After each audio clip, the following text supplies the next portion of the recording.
Hey guys, it's me, Comedy, aka the creature from the Black Lagoon. Today we're going to be talking about.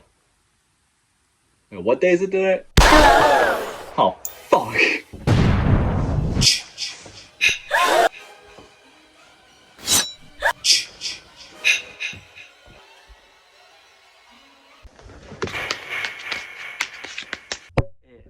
Okay.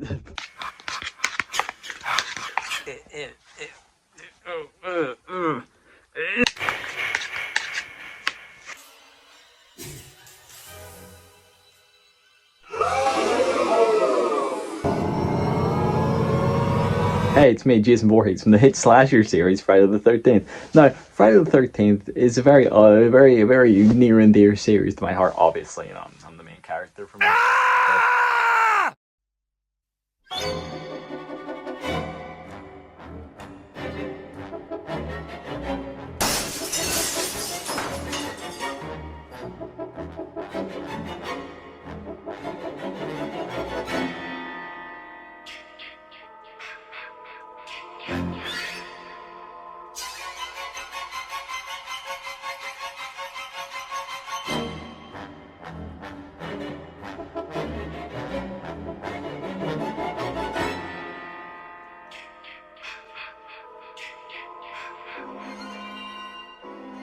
Hey guys, it's me, Owen, from the opening bit.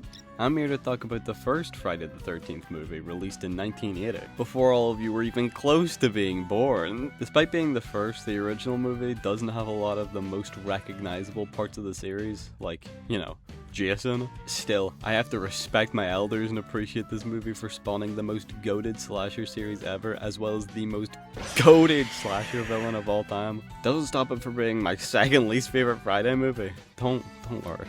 We'll get to the one below it soon enough. Anyway, Friday 1 was spawned from some guy coming up with the name, and literally that's it. But thanks to its wicked marketing, it succeeded massively, making like $6 million or something, despite being pretty damn boring. But it has its moments, so let's just get into it.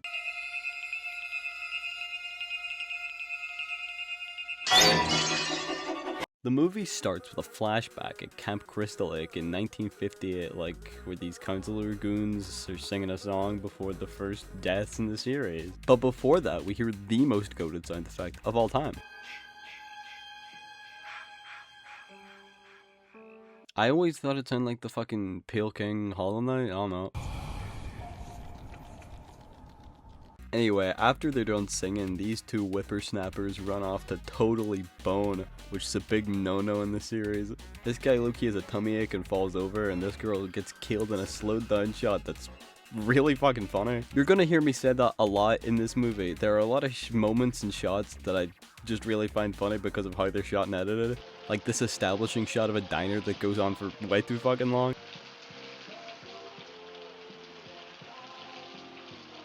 After they die, we get the most interesting opening credits I've ever seen. After the opening credits, we're in the present day. The here and now that you've stolen, time to take it back. It's June Friday the 13th. 20-ish years after the scene we just watched. We meet Annie, and obviously, she's the first named character we see in the present, and she's on her way to Crystal Lake. She's gonna be the main character, and nothing bad will happen to Annie ever. She walks into this cafe place and asks how far Camp Crystal Lake is, and everyone looks at her like it's got a death curse or something.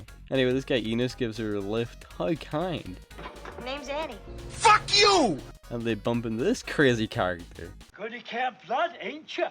He's Crazy Ralph, and he's one of the greatest characters in all of fiction. I can't wait to see him in the Crystal Lake show. It's got a death curse! Oh shit, really? Thanks for the warning, Ralph. Off you go on your little bike. We get some shaky camera footage of them talking in the car, and this jit mentions that a boy drowned in Crystal Lake before it turned crazy and evil. Boy drowning in 57? I'm sure that won't be important though. Now Annie's off on her own, but she'll be fine, don't worry. Here's the guy from the E. Hey, I'm Kevin And Ba- here's his two other memorable character friends, Guy 1 and Girl 1. Now we're finally at the titular Crystal Lake, where Steve Christie here is chopping wood with horrible form, and then we meet Girl 3, aka Alice, the only character in this movie to make it into the sequel, besides Big Ralph. Where's that goofball anyway? Oh, Ralph, you kid, are you? Go! We get a lot of these shots from behind the trees and from the distance. I really like these. It's cool. It's like we're seeing the killer's perspective as they're watching their prey and waiting to strike. Anyway, Steve is out of here to leave the Sneaky 6 to get up to some mischief. Annie's on her way to make it to Sneaky 7 when she's picked up by a mysterious stranger.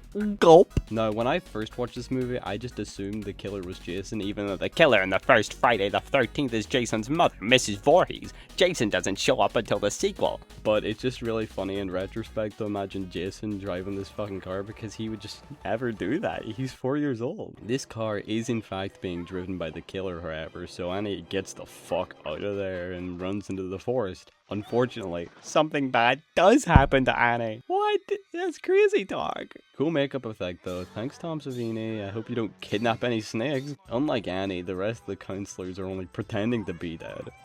At least for now. Speaking of dying, here's a real-life snake that they actually killed without telling its owner. That is so fucked up. Subtle foreshadowing to the other machete-based decapitation though. Still insane that they did that. Literally the next scene, Ned does this. Not very woke of you. The police guy puts a stop to his mischief and says he's looking for Crazy Ralph. You'll never catch him with those bike maneuvers. Ralph's the fastest biker this side of Camp Blood. Now that it's getting dark and getting stormy, the Sneaky 6 are in for a long night at Camp Blood. Everyone except Ned, who went to investigate a shack by himself, and we never see him alive again. Fly high, you fucking piece of shit. Kevin Bacon and Girl 1 walk into the Ned shack to totally bone. If you've been paying attention, you should know that's not a great idea. After this really funny shot that I cannot show of her grabbing Kevin's eyes, she runs off to the bathroom while Kevin B gets an arrow through the chest in what is probably the most iconic and coolest kill of the movie. So much so that Jason would do his own rendition of it in part 3. Like mother like son, I guess. Girl whose name I don't remember doesn't fare much better in the bathroom as she takes an axe to the face, not too dissimilar to a tree. The final 3 are off playing strip Monopoly or whatever while their friends are getting slimed out, which gets rudely interrupted by the wind, which makes Brenda run back to her cabin to close her windows when she hears little boy Jason calling out to her. And she goes to investigate. She gets stun-locked by the lights at the archery place and probably dies by some rope-related accident or something. After this, we catch up with Steve on his diner adventure, and when he gets back to the camp, he dies when a cameraman rudely punches him in the stomach. After that, we're down to the terrible 2 of Alice and Bill, whose names are one letter off from alive and kill. Cheeky foreshadowing, some are saying. They go to investigate the scream or the lights or something, and they find the body, the bloody axe. So no, time to run around and look for all the dead people. Can't find them? Uh-oh. Time to call the police. The line's cut. Uh-oh. The car also isn't working just because we needed 4 uh-ohs, I guess. And what the hell? The power's out too? One more for the road, I guess. Uh-oh. I'm sure Big Bill can fix it all by himself. No need to go check on him, Alice. No, what are you doing? I said there's no need to check on him. What are you doing? Oh, great.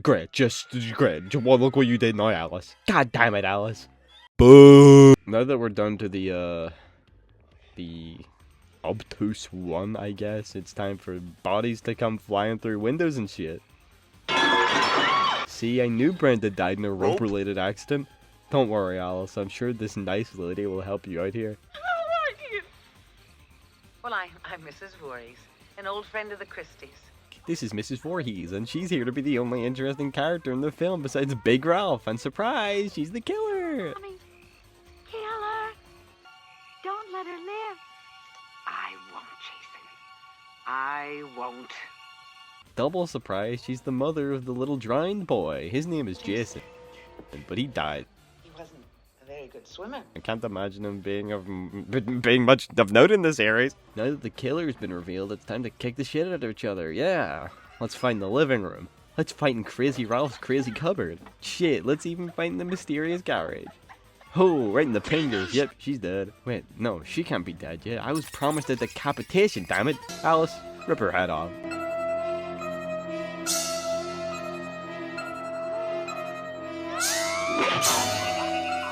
Thank you, Alice. maybe even half bad. I can't wait to see in the series for a plethora of sequels, I'm sure. After her epic battle of history with Mrs. Voorhees, she takes a little snooze cruise and wakes up to an angelic and triumphant tune.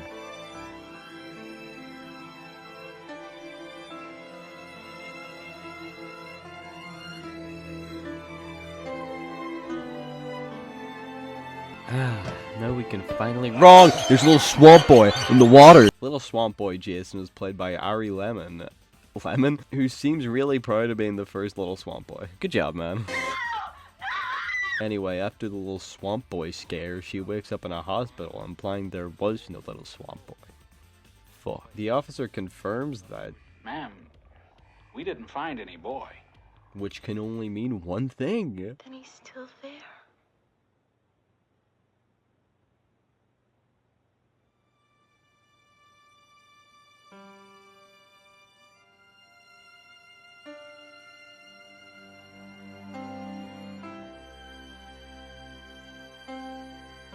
And that's Friday the 13th.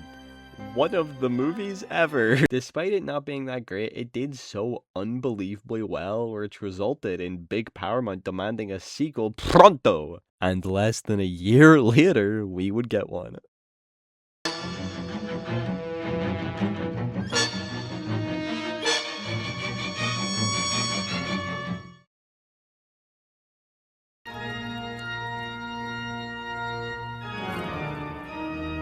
Hello? Hello, hello? Hi everyone. It's me. I'm that one, right there. Comedy's brought me on here today to talk about the best horror movie franchise of all time. That's right. I'm talking about Chud, aka Cannibalistic Humanoid Underground Dwellers. Chud is a 1984 horror film about— wait. No. What I'm really here to talk about is the second best horror franchise of all time. Friday the 13th. Specifically, Part 2. That's the one with Jason from Fortnite. I love Friday the 13th. And actually, I'm the one who made Comedy watch all these movies, so basically you can thank me for this entire video. After the original made $60 million worldwide, it was only a matter of time before Part 2 released, which released May 1st, 1981, which is only like a little under a year after the first one, which is crazy. Part 2 made $21 million at the box office, which is a bit less than the first, for sure, but like, they still made around $20 million compared to the $1 million budget. I think I enjoy this movie more than the first, but it's hard to tell because the first 4 movies are like basically the same damn movie. This movie's poster is much like the first, with a silhouette holding a weapon, but this one is so much lamer. Instead of a beautiful drawing being inside of the silhouette, it's just words. This poster was supposed to be a lot better with an unmasked Jason drawing inside of it, but somebody decided to make it worse because they didn't want to reveal too much about the movie. Fuck you, Paramount. Sigh, I guess I should talk about what I'm actually here to talk about. Sigh. The movie opens up 2 months after the first one with this little fella giving Eminem some stiff competition. The rain and wash the spider out. After we see Beethoven Jr. go inside, we see gulp feet! In this scene, Jason's feet are actually played by a woman, so like, why the fuck did they make Jason woke? Then we pan up to the window, and we see Alice from the last movie. I would be sweating so fucking much if I was wearing what she was wearing right now. Overalls to bed? No. Oh, never mind then. She's having a nightmare about what happened in the last movie. Blah blah blah, Jason drowned, blah blah blah, sex, blah blah blah. Goodbye, Painless Head. It even shows Swamp Boy Jason, who, if I had to guess, like, I think he was retconned to being like a nightmare, which makes sense, but like, fuck you. I like Swamp Boy Jason. Alice screams her way awake and gets a call from her mom. Alice improvises talking to her for like way too fucking long, cause this part just didn't have a script. After the call finally ends, Alice gets changed into something that won't fucking melt her alive and gets in the shower. While in the shower, Alice gets another call, and I hope this part's scripted. She answers the phone and no one replies? Huh. That's odd. I like this part because like it kind of implies that Jason has like access to a phone. You guys think Jason would use like Apple or Android? Or like maybe a Nokia? What am I even talking about? Anyway, she like bumbles around everywhere and like looks out a window and gets scared by a cat. Like, girl, you ain't Hiroshi. Alice then gets hungry, I guess, and checks her fridge, but oh fuck. Alice let her fucking head expire. Someone could've ate that, you know? See, look, now even Jason's pissed. Hey, at least Jason's nice enough to take the kettle off the stove. Also, this is unrelated, but the channel I got this clip from has like this fuck-ass outro.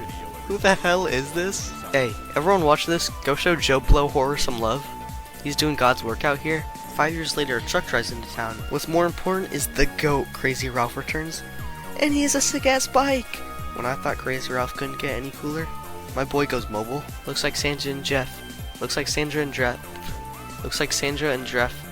I'm gonna kill myself. Looks like Sandra and Jeff weren't looking for a gas station at all. They were actually looking for a phone booth. And you'll never guess who they call.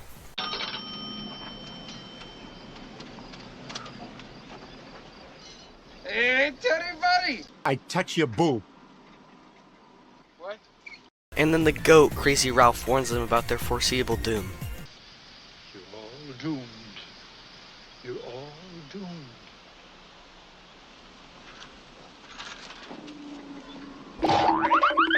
I don't see how helping others makes them crazy, but I guess that's why I don't write movies. After sitting there for like 2 minutes, Sandra and Jeff get towed. Why is this bloke who's towing them just not gaff at all? Ah, but it was all just a ruse by Ted.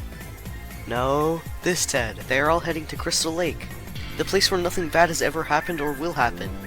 They are going to be counselors, which has never led to anything bad happening to anyone. Ted proceeds to tell a killer joke. Okay, so there's a bear and a rabbit in the woods, see, and they're both taking a dump. So the bear looks down at the rabbit and says, "Excuse me, Mr. Rabbit, do you have any problem with shit sticking to your fur?" And the rabbit says, "No, Mr. Bear, I don't." So the bear wiped his ass with the rabbit.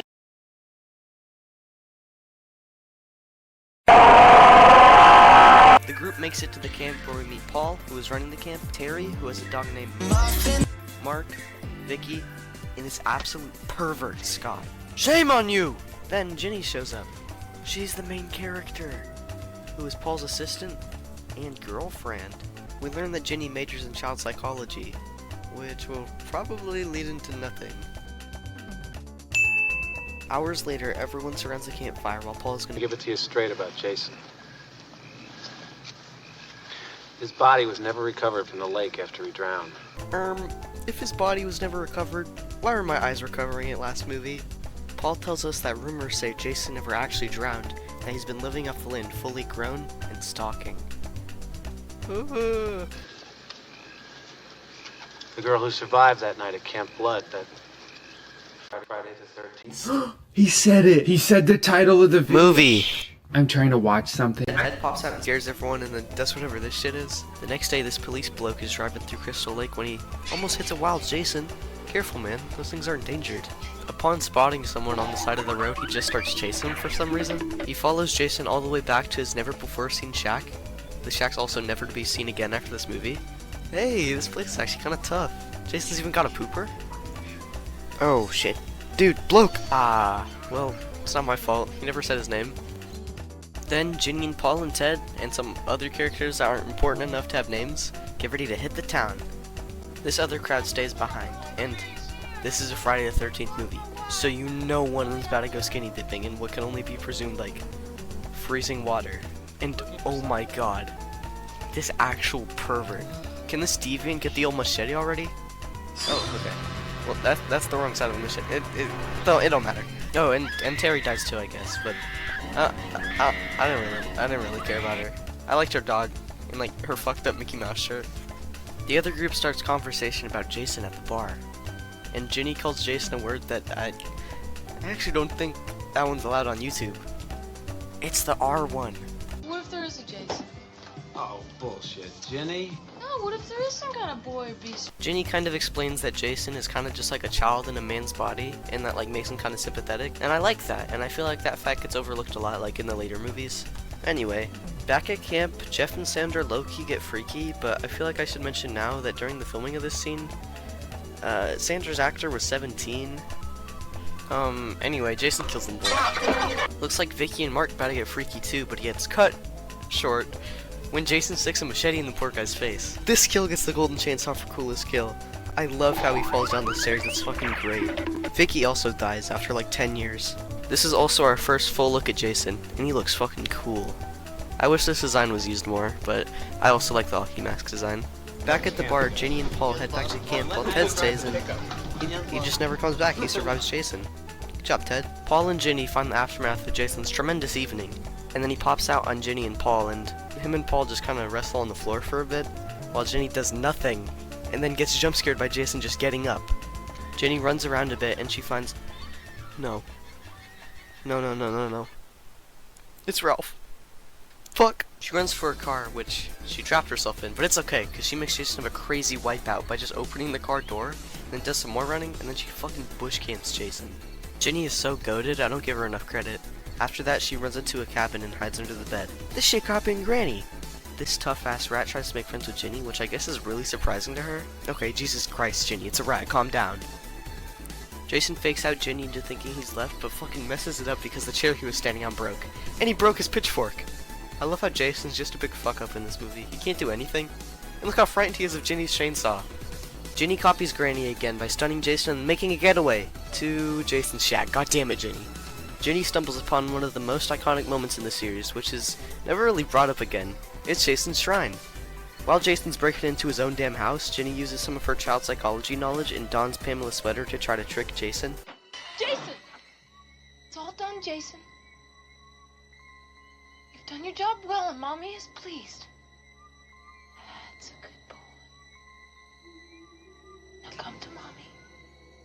Instead of just accepting her role of Jason's mother forever, she seizes the opportunity to try to take care of Jason once and for this movie.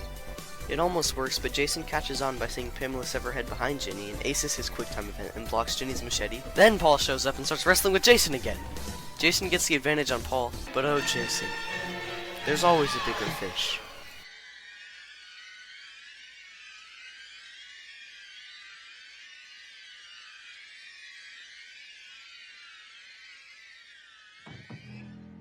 Paul carries Ginny back to the camp, but they have a visitor. It's Muffin! See, I knew nothing bad was gonna happen. Fuck.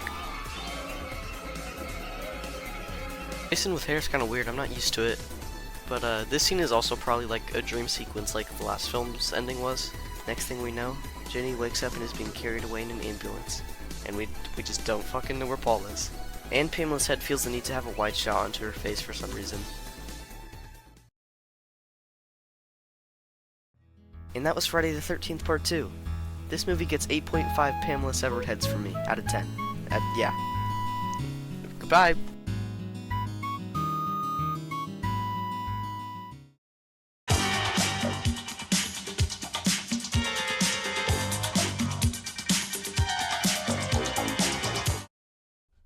Hey guys, it's me, Brandon from Twitter, and I'm here to talk about the Friday the 13th Part 3 film. This movie definitely just blends in with the rest of the Friday movies since there's really nothing unique to write home about with it.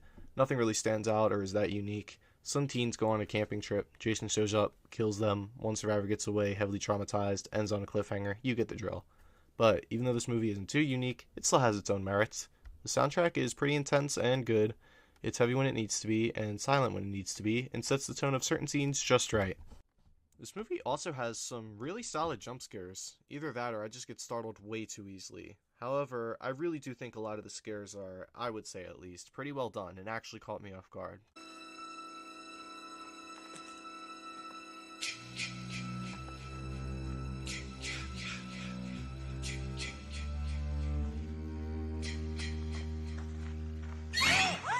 Sorry, I didn't mean to. Because I was expecting a kill to happen, either that or the build-up for a scare to fall flat with a cop out of some sort. Which, to be fair, the movie does do that a lot. I also like this movie's cinematography, though. While it isn't anything to write home about, it definitely helps with the vibe this movie wants to give off.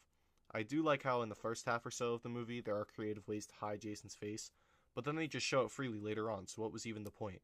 Keep his face hidden with the mask, damn you. This movie takes about 45 minutes or so to get to the killing, and I get it.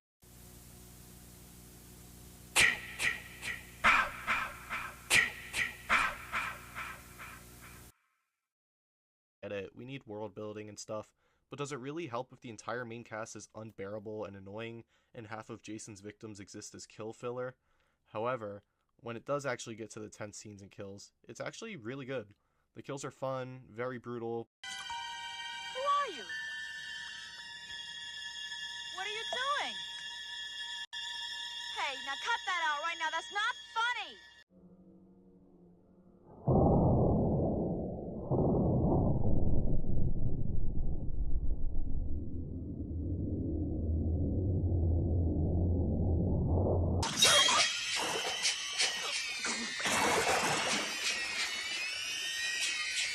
But some of them are kind of weird, specifically with the one with the eyeball popping out. That was a really poorly done 3D effect, in my opinion.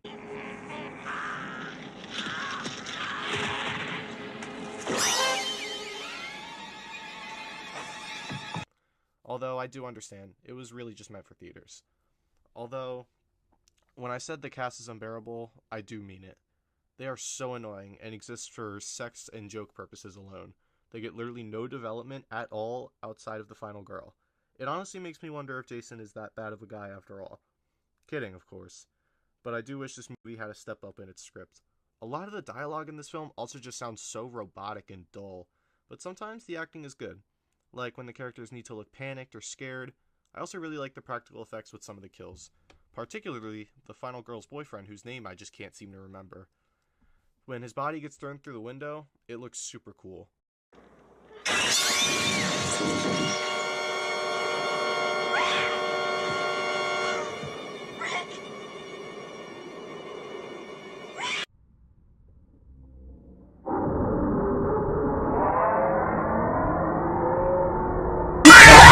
Overall, pretty decently fun but dumb slasher movie with really good scares and a pretty damn good score too. Solid 3 out of 5 for me.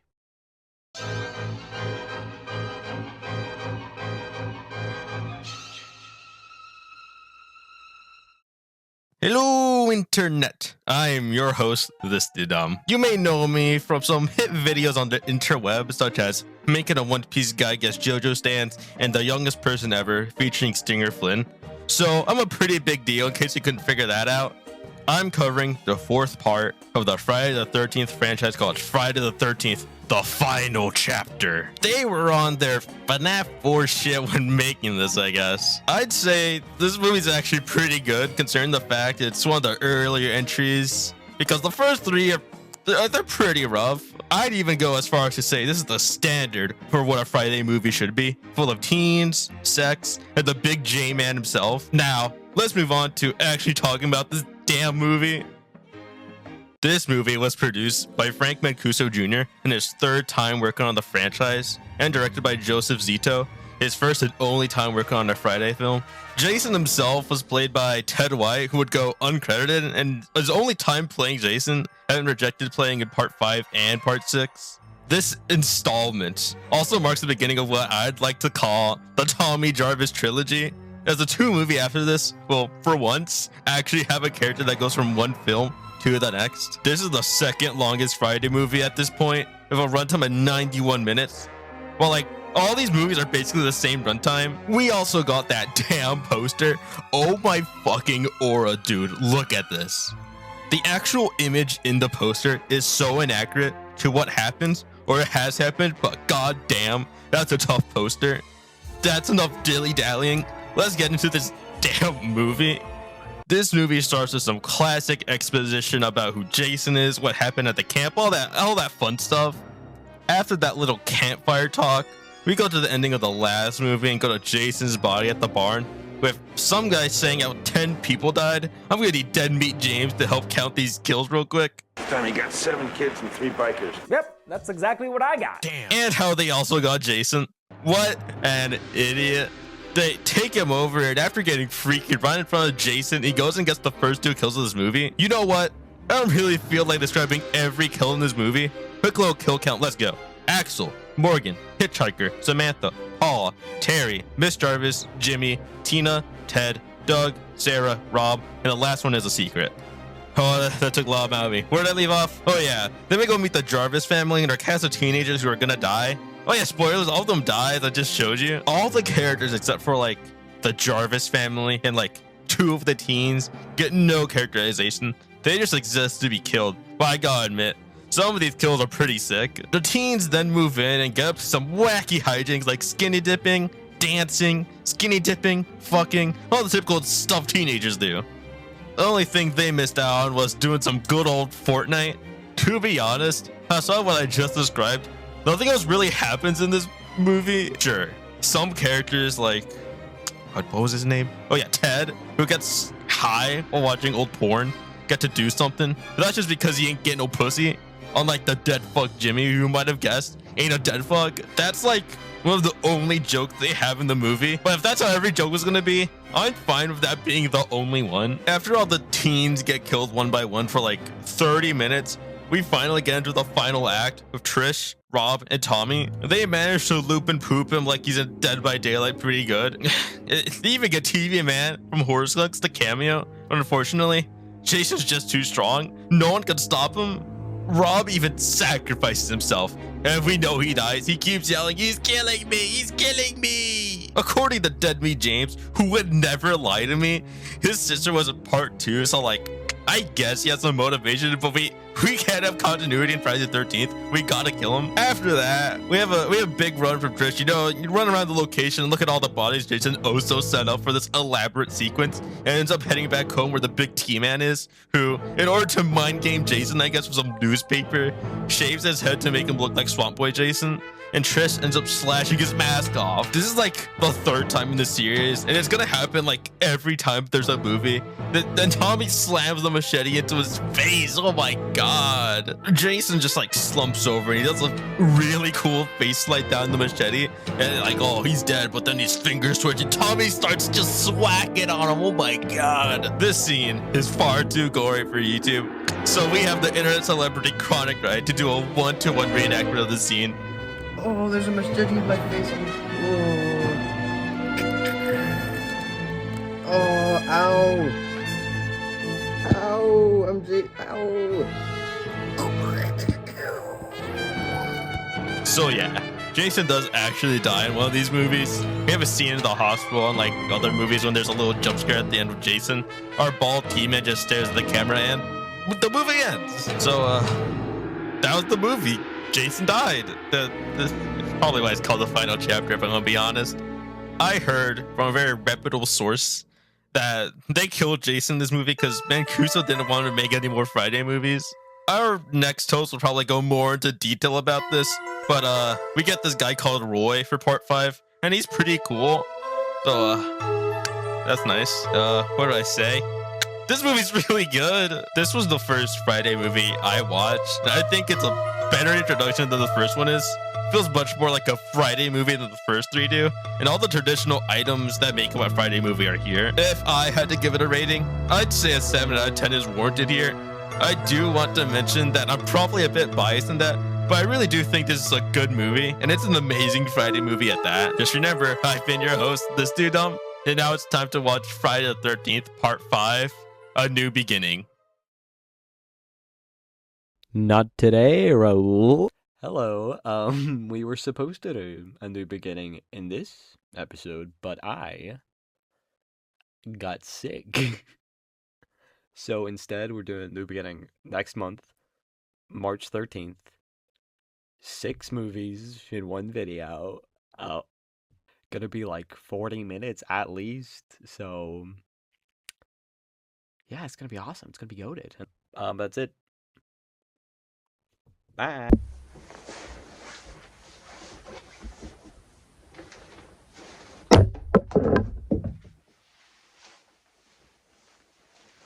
Please look good.